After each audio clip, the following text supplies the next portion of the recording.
Abrimos, señoras y señores, la tertulia en este lunes 9 de octubre del año 2023.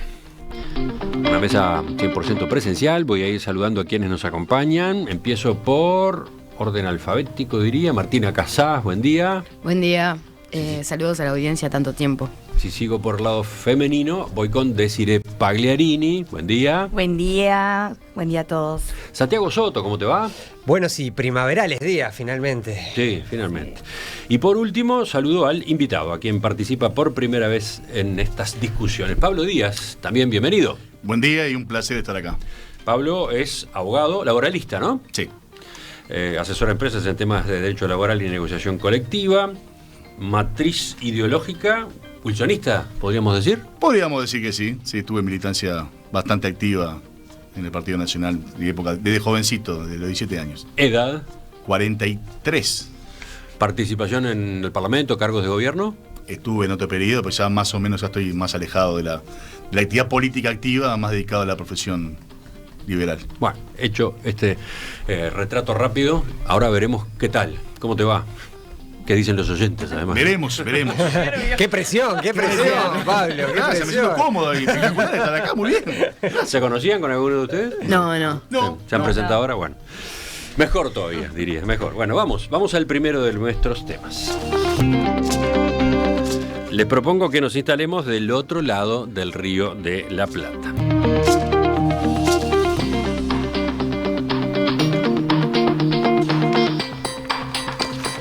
Los candidatos a la presidencia de la República Argentina se enfrentaron ayer en el segundo debate previo a los comicios del 22 de octubre. Javier Milei, Sergio Massa, Patricia Bullrich, Juan Schiaretti y Miriam Bregman intercambiaron sobre seguridad, trabajo y producción, desarrollo humano, vivienda y ambiente. Uno de los momentos más caldeados del programa se dio en el bloque sobre desarrollo humano, cuando los postulantes estaban habilitados a hacer preguntas unos a otros. Allí, Patricia Bullrich le reprochó a Sergio Massa varios episodios de corrupción del kirchnerismo. Los bolsos de López, los hoteles de Cristina y el yate de Insaurralde. Massa, el país entero se pregunta, ¿cuándo van a dejar de afanar? No alcanza con gritar para corregir la mala performance que estás haciendo, le replicó Massa, quien recordó que él impulsó varias leyes para combatir la corrupción mientras fue diputado. Otro de los cruces más tensos se dio en el capítulo sobre trabajo y producción, cuando Massa acusó a Milei de estar promoviendo un modelo esclavista. Quiero dejar bien claro lo que está planteando Milei. Básicamente es un mercado de trabajo donde las mujeres no tienen posibilidad de desarrollo, donde los más jóvenes tienen que ir al mercado precario del salario, donde los trabajadores pierden su derecho a las vacaciones pagas y a la indemnización, y sobre todas las cosas, donde volvemos a un régimen de esclavitud. En el bloque de trabajo y producción, Milei apuntó contra lo que llamó el modelo del gasto. Sin embargo, la casta lo único que hace es consumir capital, porque vive consumiendo con su modelo del gasto. Y entonces, cuando genera déficit fiscal, sube los impuestos, bajan los beneficios, se acumula menos capital. O emite dinero, genera inflación, que también es un impuesto, pero al mismo tiempo distorsiona los precios y hace que la asignación de recursos sea incorrecta. En tanto, Schiaretti y Bregman se mantuvieron en una línea similar a la que había mostrado en el debate anterior. Schiaretti reivindicando su gestión en la provincia de Córdoba y poniéndola como modelo, criticando además cómo los políticos se centran demasiado en el área metropolitana y olvidan el interior. Y Bregman con un discurso fuerte de corte socialista, donde expresó, por ejemplo, que el capitalismo está destruyendo el planeta y que todos los otros candidatos defienden un modelo extractivista. ¿Estuvieron enchufados anoche? Sí, estuve yo. Estuvimos. ¿Todo? Con pop de por medio. Un lindo show para ver. Es como siempre la política, ¿no? Para balconear cerca pero lejos. Exacto. Cerca pero lejos la política argentina, ¿no? Cuando vos mirás la política argentina es divertida. Cuando lo ves de afuera, porque vos sos parte de ella. Y lo que ellos hacen no lo Al menos entretenida, diría. Lo que ellos hacen no lo sufrimos directamente, sí indirectamente, pero era divertido y vos estabas mirando a ver, bueno, cuál viene el siguiente golpe, cuál viene la zafarrancho que se mandaban, porque en realidad si uno lo miraba, sobre todo el nivel de insultos que se tiran continuamente, lo mismo con la cabeza nuestra, y es patético a veces, porque ellos bajan continuamente al barro, están continuamente con el barro, y mirar con una mirada uruguaya, eso es, no lo podemos comparar. Siempre digo, hay que mirarlo con la cabeza de ellos, no tenemos que analizarlo con la cabeza nuestra, porque mismo el argentino no lo analiza con la cabeza nuestra. Si esto hubiera sido un debate uruguayo, una gente diría, no, Bullrich estuvo espantosa, qué agresiva que fue, a la gente no le gusta eso. Pero Bullrich, ¿qué es lo que quería hacer en su debate? Bullrich quería evitar su caída libre, ponerse como la enemiga del kirchnerismo, y eso fue lo que ella buscó.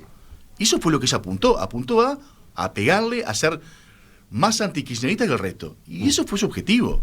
Si lo miramos con la cabeza uruguaya, digamos, qué feo que fue, qué horrible, qué espantoso. Pero esta visión. Sí. Iría un paso más allá. Yo creo que si fuera Uruguay no estarían esos candidatos, espero. Por lo menos quiero creer que no llegarían esos candidatos a ninguno de ellos. Esperaría. El otro día creo que era Gabriel Dono, no me acuerdo. Alguien tuiteaba, decía, es un ejemplo perfecto de selección adversa, digamos. O sea, de que van quedando de alguna manera las opciones más radicales, más difíciles, más complicadas, por lo menos en la mayor parte del espectro. O sea, a ver, yo, nada, para después un poco más sobre, yo creo que esta elección es más sobre un sentimiento que sobre lo que se debata, bueno, lo voy a dejar para una segunda intervención, pero más sobre lo que hablaron los candidatos. Cuando uno mira el debate, fue muy pobre, yo creo, desde el punto de vista conceptual, pero muy rico desde el punto de vista de los mensajes que se pasaron los candidatos. O sea, Bullrich quedó muy clara, como no, los temas corrupción, los temas de seguridad que eran los de ella, como alguien fuerte. Milei está un poco domesticado, entonces es medio más difícil, pero también contra la Agenda 2000. No, si uno quiere pasar como una línea rápida, al que no lo vio, habló contra la Agenda 2030, contra el calentamiento global. Se muestra menos loco. Cumplió con lo que tenía que hablar. Está más contenido, ¿no? Cuando lo mirás es muy total, moderado. el Milei saltando en el acto, gritando, acá llega el león. No. Se está queriendo, a ver, se tiene que poner el saco de presidente. Está moderado. Se Igual está se mandó una fuerte cuando le dijo a Bullrich que era asesina, ¿no? Hay que decir en televisión pública que es una asesina montonera. Está, pero digo, son cosas que creo que jamás se podría no sé si jamás, nunca voy a decir jamás, pero digo, muy difícil trasladarlas al pensamiento uruguayo y que no nos dé algo. A mí me pareció muchísimo y creo que en general si compartimos es bastante impactante. No sé si alguien le diría acá a otro sos un asesino montonero, yo qué sé, me parece que es un barro que acá por lo menos quisiera creer que estamos lejos de presenciarlo, ¿no? A mí lo que me pasaba era, yo no vi a Patricia Bullrich fuerte en seguridad. A mí me pareció que fue incluso hasta errante cuando habló. Me está costando en el segundo debate. Errante cuando habla, sí, pero me está costando poder traducir algo de lo que dice a una propuesta concreta, algo que parezca un lineamiento político. Y Milei, lo que me pareció es que sí, es verdad, está más moderado, pero también es como en estos temas no eran su fuerte, y lo que le felicito es que supo evadir respuestas. Bueno, cuando entró en lo del cambio climático, en realidad le habían preguntado por los femicidios y terminó hablando de cambio climático porque estaban en el mismo bloque.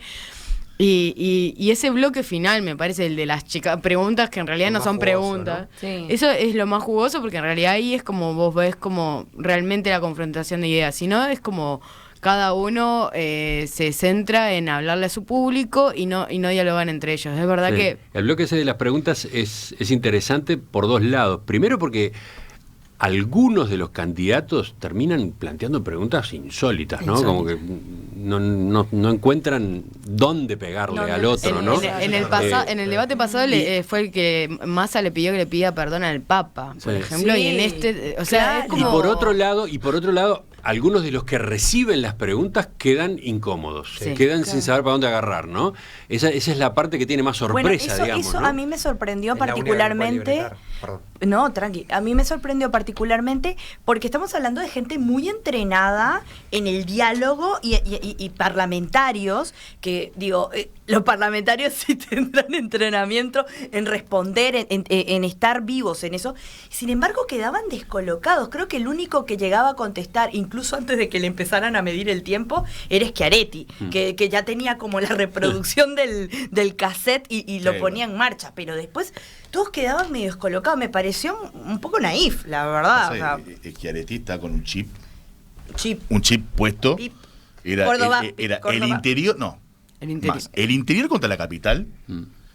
Y él no, todo era en base a eso. El interior con la capital. Que si uno analiza el discurso de Schiaretti, en la Argentina no se vivía este tipo de discursos de confrontación interior-capital hace años.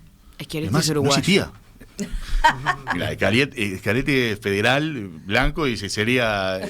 Vos jugás para ese lado, porque muchos amigos me hacían ese comentario. Era el discurso de interior, capital, que eso en Argentina antes no pasaba. Es el primer discurso que uno. Obviamente los votos que va a tener Schiaretti van a ser testimoniales, entre comillas. Y más en una elección polarizada. Totalmente. Pero ese discurso se empieza a imponer, ¿no? Porque uno no lo veía en Argentina. Vos no veías ese discurso interior contra capital y marcando las diferencias que tenía y los beneficios que tiene la capital contra el interior. Capaz que ahora no juega, pero eso puede ser un guante que puede llegar a coger otros candidatos de cara al futuro. Sí. No hablamos de Massa, ¿no? Pero yo creo que si uno, comentábamos hace un rato, si uno se saca, digamos, uno saca el contexto y ve el debate, claramente es al que el Sayo de presidente le quedaba completamente de acuerdo. Le quedaba más ajustado. Totalmente. O sea, fue sin duda el más contenido, tiró, digamos, los latiguillos los tiró en el momento justo, apuntó a sus públicos, ¿no? El tema mujeres en su momento, con Milei, a Bullrich la deja muy mal, como se están asesorando. Digamos, dado el si después la elección en realidad porque él después es el ministro de Economía, representa un conjunto, digamos, de políticas que van mucho más allá, incluso que su propio Ministerio de Economía, su propia gestión en el Ministerio de Economía. Esa me parece es otra discusión que creo yo que es más el andarivel, donde uno, por lo que vio en las PASO, me parece que va más, y eso era lo que decía para una segunda intervención, yo veo más una elección más de entraña de la gente, de cuadro de fútbol. Hay una mayoría de...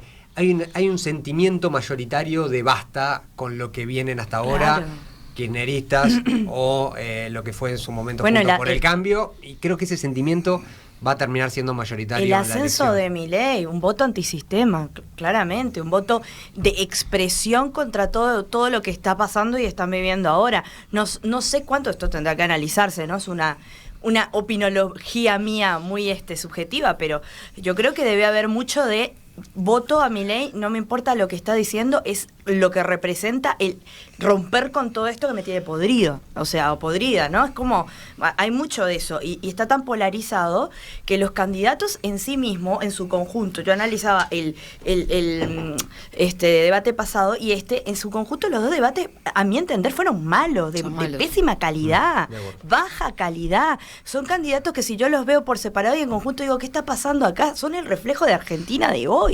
Entonces, ahí se ve, bueno, es como... Ahí se ve que lo que decía Santiago. Y sí, claro. Massa se destaca. Y en eso, Massa es la persona que claramente está poniendo un ímpetu y una personalidad, más allá de que yo no comparto ideológicamente y me parezca un desastre, tengo que admitir que está poniendo una personalidad de presidenciable. Totalmente. O sea, que se ubica entre un estatus de presidenciable. Entre dos desencajados, digamos, ¿no? Claro, entre sí. Milei con sus propuestas exóticas y con su temperamento y demás. Y Patricia Bullrich que se presenta con esa onda agresiva, quizás hasta forzadamente agresiva y poco sólida en algunos asuntos importantes como los económicos, como que Massa se mete ahí entre ellos dos como la alternativa. Curiosamente, ¿no? La alternativa viniendo del gobierno actual, viniendo del gobierno en el que están pasando las cosas que han pasado y con la economía como está, ¿no? Si uno escuchaba a Massa ayer, si vos ponías un marciano a ver el debate y mirabas a Massa no era parte del gobierno. No, es que claro, ese es el gran desafío. Esa es su virtud, digamos, ¿no? Como logró debatiente. desdoblarse. Él era la verdad, y comparto lo que decía Santiago, Massa era la persona que era el hombre de Estado, el presidente, vos mirabas a esa persona y decías, bueno, este sí puede ser presidente. Sí. Lo demás era como que... Y cuando le tiran su vinculación, obviamente, con el kirchnerismo y el oficialismo actual, él termina sacando de la manga un argumento interesante, ¿no? Por lo menos ingenioso. Él dice, sí, yo asumí. Yo acepté asumir el Ministerio de Economía en vez de lavarme las manos y dejar que todo se viniera abajo, como diciendo, sí, no me está yendo del todo bien, mi gestión no es perfecta ni nada que se le parezca, pero yo me arremangué y puse por el país y por el amor a la patria. Yo creo que fue su mejor momento. Es el mejor momento. Yo creo que ese fue el mejor momento del debate en términos de cómo logra, yo no entiendo cómo logra. Realmente, si a mí ¿Cómo me logra ponen desacoplarse? me ponen en los zapatos de Massa, al borde de la hiperinflación, con un gobierno impopular, con un 60% de la población que ya votó a Bullrich o sea, con el peronismo unido, pero en una minoría en un nivel de votos que está cerca de su piso. Me ponen ahí y él logra en ese momento pararse, la verdad Pero Santiago, ¿cómo vos decís que esta elección es más por banderas, más por cuadro de fútbol, entre comillas? Porque solamente se puede explicar así que una persona que es ministro en un país que tiene 130% de inflación, que tenés un desempleo enorme, que tenés la gente en el 50% bajo la línea de pobreza, que el ministro de Economía de esa gestión, tenga chances reales de ser presidente. Sí, increíble. Sí, es increíble. Porque es increíble. Y no es que él, desde que es presidente, ha mejorado algo que antes venían con 200. Todos los índices son peores. Y solamente que la gente está votando con el cuadro de fútbol, que en Argentina, y acá también pasa eso también, la gente vota con el cuadro de fútbol mucho, y allá es el peronismo, la gente, la remera del peronismo, solo se explica con eso. Porque en ninguna parte del mundo... Desde la audiencia aparecen las reacciones. Por ejemplo, Diego dice, Massa presidenciable, qué triste, por Dios. Massa no vino de Marte, es parte del problema, es el perfecto panqueque. Sí. Claro, pero perdón, estoy de acuerdo, pero una cosa no quita la otra. Estamos analizando el debate. Estamos el debate. Si lo podemos hacer la figura de Massa, hace 5 años Massa le pegaba con un fierro al kirchnerismo. Los archivos de Massa son absolutamente adversos que tiene Kirchner, dijo cualquier tipo de cosa. Bueno, pero hizo... Alberto, Alberto otro. Pero hizo, es lo que tú decías, de que él sale a decir, yo asumí lo que nadie asumió. Yo, más allá de tener diferencias con el gobierno, vengo a salvar al país. Quise salvar el país, salvando un poco la distancia, ¿no? Pero él aceptó ese desafío, entonces es lo que se quiere mostrar. Yo no soy eso, pero vine a ayudarlo. Lo que en vez de estar soy la piedra, alternativa al helicóptero, ¿no? Porque exacto. Esa es una expresión que se usa mucho en Argentina, bueno, ¿no? Y la dijo incluso, ¿no? Cuando agitaban, ¿no? El helicóptero, no sé cuándo, yo fui, ¿no? O destituir en la asamblea, yo fui y di un paso al frente. Yo creo que otro de los mensajes, cambiando un poco el eje de lo que estábamos conversando ahora, es lo difícil, valga la redundancia con la palabra eje, lo difícil que es para los uruguayos, que en Uruguay yo creo que el eje izquierda-derecha ordena. Uno más o menos, del centro para la derecha tiene una coalición, del centro para la izquierda tiene otro, y más o menos... Si uno agarrara, ¿no? Me acuerdo Chasquetti decía, si uno agarrara a los principales líderes, los tuviera que ordenar en unas, ¿no? Tiene la primera fila vacía y los tiene que sentar de izquierda a derecha, más o menos es relativamente fácil en Uruguay hacer eso. En Argentina, uno escuchaba el debate ayer y se rompe, primero la izquierda no es lo que la izquierda es para nosotros los uruguayos, pero ni de, ¿no? Incluso las menciones que se hacen, no completamente otro esquema de la izquierda, quizá más asociado a sectores muy minoritarios dentro de la izquierda. Y luego uno ve Massa, que uno imagina, ¿no? Que si uno lo quiere poner son los progresistas contra los conservadores, defendiendo, en términos de uruguayo, eliminar el IRPF. O sea, era una de las principales banderas que dijo fue que eliminaron ganancias, que es la manera que se llama el impuesto a la renta en Argentina, que pagan por los ingresos también los trabajadores, que casi que lo eliminaron ahora en parte de las medidas que tomaron camino a la campaña. Yo no me imagino del centro para la izquierda en Uruguay un candidato... Es muy difícil, no sé, es muy difícil a los uruguayos, además de que es difícil el tono, el espectáculo, no sé, también...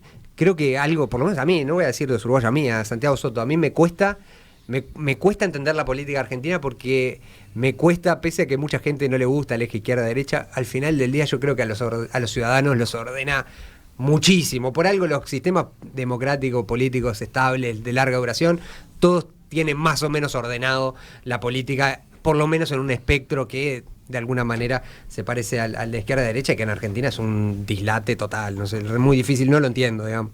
No se puede traspolar, no se puede, no tiene que ver. Además de que ciertas propuestas en Uruguay no arraigarían, ¿no? De la creación del FBI con central en Córdoba, además, yo qué sé, son como cosas que vos decís, lo llegás a decir en Uruguay y al otro día tenés 500 memes en 2 segundos. Bueno, porque, él también bueno, tuvo, sí, ¿no? tuvo un montón de memes, pero es como dentro de lo, o sea, el mejor candidato en el debate fue Massa, porque se pudo desdoblar, porque hizo propuesta, porque pudo continuar un hilo discursivo en los 2 debates. Pero también tienen cosas que yo de verdad, o sea, con la seriedad, creo que nosotros nos tomamos demasiado en serio todo. Sí. Por suerte. Y a veces no, también.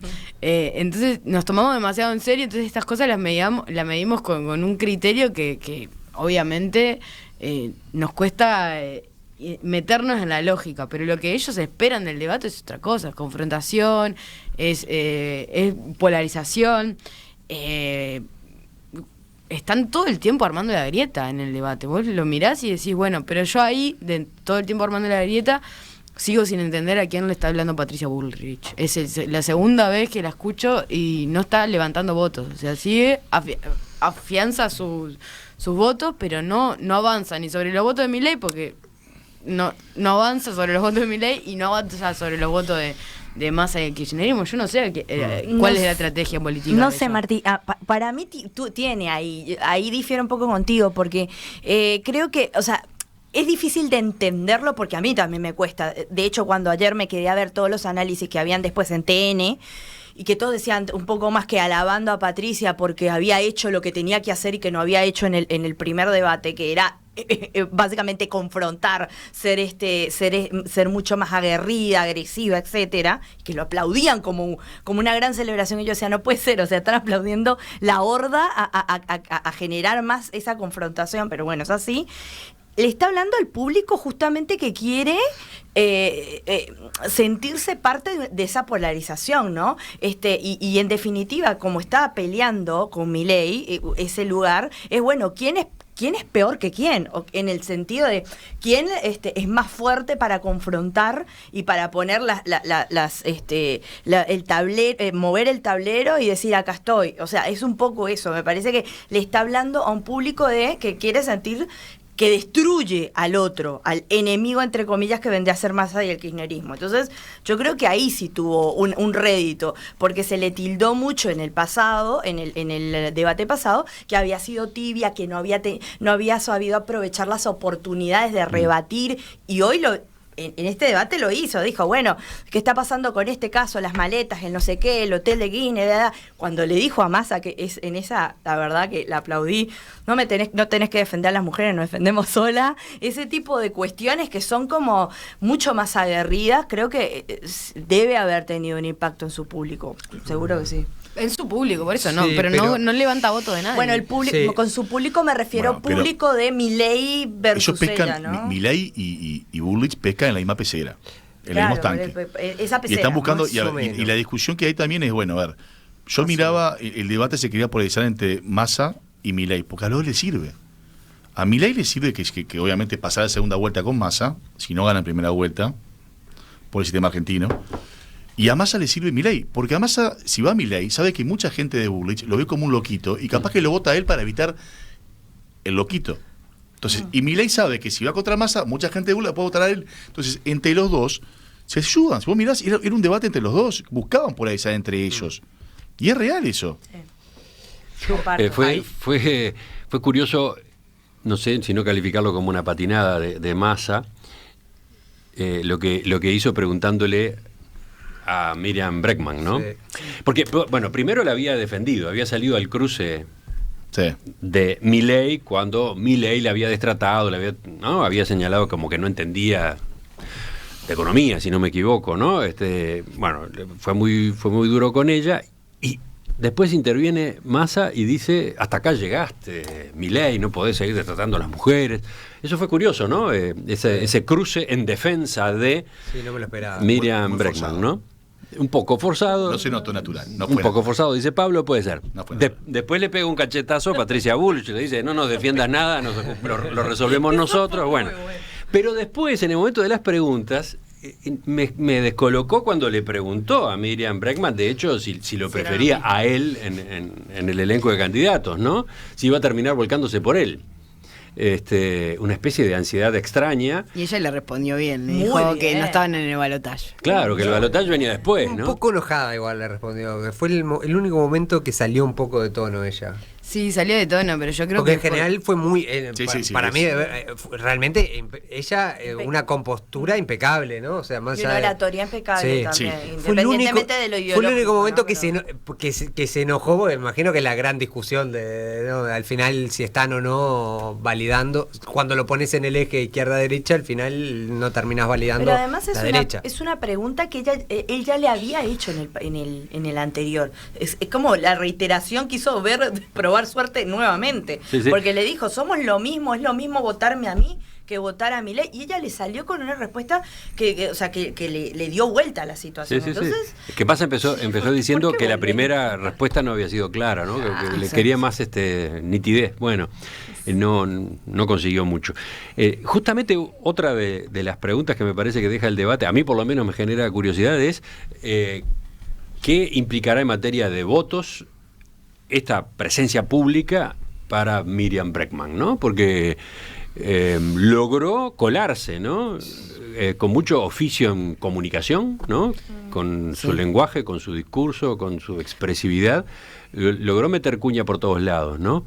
¿Votará algo? ¿Esa izquierda argentina llegará a votar? Tiene un objetivo claro que creo que más o menos en su cierre lo dice, que es aumentar la cantidad de legisladores que tienen. O sea, tienen como aumentar la base de la izquierda en los espacios que pueden recuperar.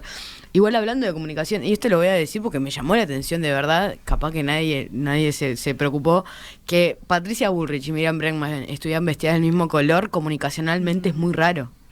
Es muy raro.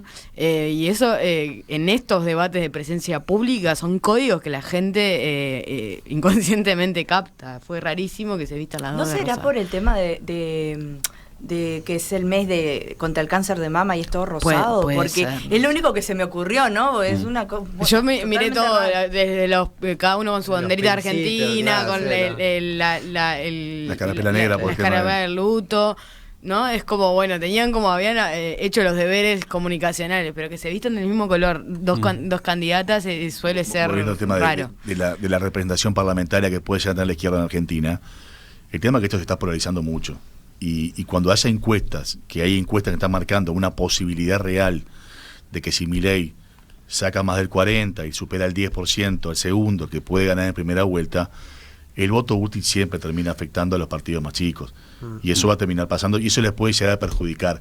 Capaz que si Milei no estaría tan cerca del 40 y no habría una posibilidad de que ganara en primera vuelta, podría llegar a tener más votos. Pero mucha gente, sobre todo el votante de izquierda de esta mujer, obviamente es Milei es la reencarnación del mal. Está interesante esa observación. El asunto no se resuelve necesariamente en la segunda vuelta. La primera vuelta puede ser ya el momento crítico. La primera vuelta puede ser la que obliga a definir entre los principales nombres, ¿no? Sí, no, esa sensación sin duda.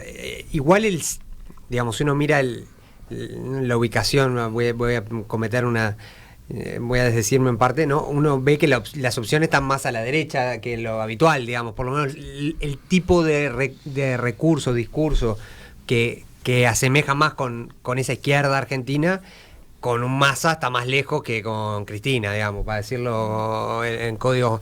Por lo tanto, ahí está la oportunidad, de Bregman. No sé bien cómo eso se traduce, si después habrá un momento más polarización, voto útil que la termine llevando puesta, pero fue muy buena su participación en términos de oratoria.